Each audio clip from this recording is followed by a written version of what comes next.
I understand that the plug will be pulled on the juice that makes the microphone work at 1 o'clock, which means we've got about 5 minutes. I'll try to do a question or two. Yes, sir. Yes, I'll try to give you a predication to my question. Okay. I've been with my partner for 35 years. He's an executive at Dell. I go back as far as having been friends with Harvey Milk before anybody knew who Harvey Milk was. Yeah. My mantra is from Theodore Roosevelt, and that is to do what you can with what you have, with where you are.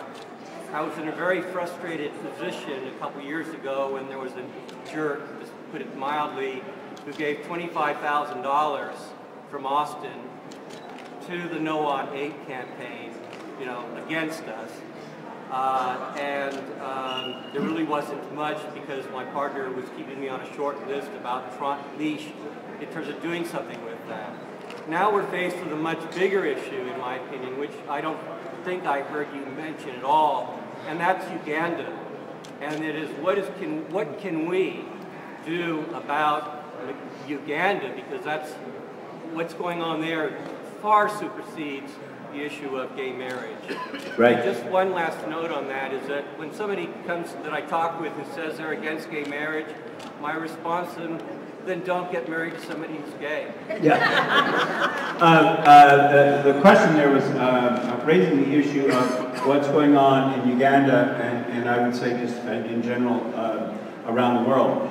Just as I think it's easy for someone living in Chelsea in New York or West Hollywood in LA to forget about Iowa and Texas and North Dakota, it's also easy for American LGBT people to forget about LGBT people living in horrific circumstances overseas.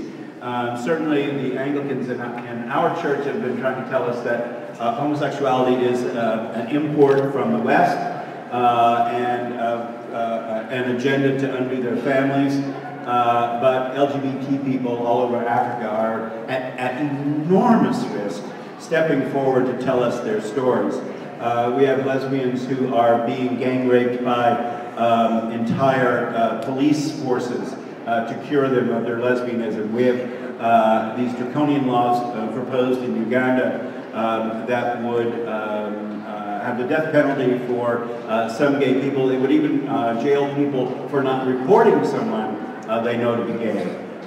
So I think increasingly we have to be speaking up. The last time I was at the White House was to talk about this, and 2 days later, President Obama talked about the Uganda thing at the so-called National Prayer Breakfast.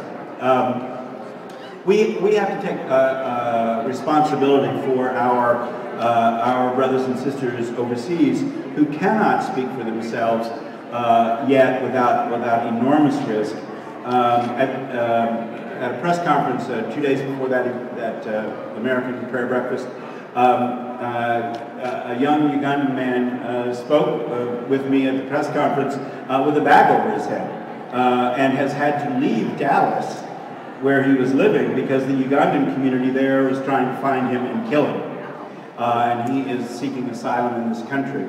So I think it's important for us to keep abreast of these issues. Fortunately, we've got Rachel Maddow helping us stay in touch with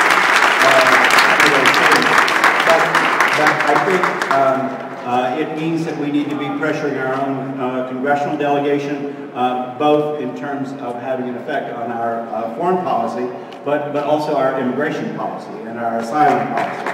So it's so easy for us this to be all about us. And every time we remember that it's also about them, it makes our own movement stronger. And I'm getting it sounds like the electricity's about to be cut off. It's 1 o'clock. Thank you all so much.